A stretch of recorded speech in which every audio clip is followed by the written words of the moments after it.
News 24 network या YouTube चॅनलला subscribe करून बेल आयकॉनवर क्लिक करा आणि जाणून घ्या मुंबई, नवी मुंबई, ठाण्यामधील ताज्या घडामोडी फक्त न्यूज 24 नेटवर्कवर।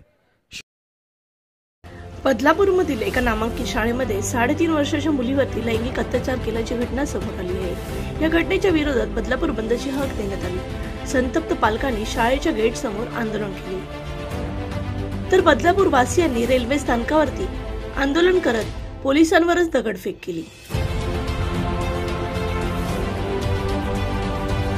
या घटनेतील आरोपी अक्षय शिंदे याला तात्काळ अटक करा अशी मागणी आंदोलनकर्त्यांनी केली।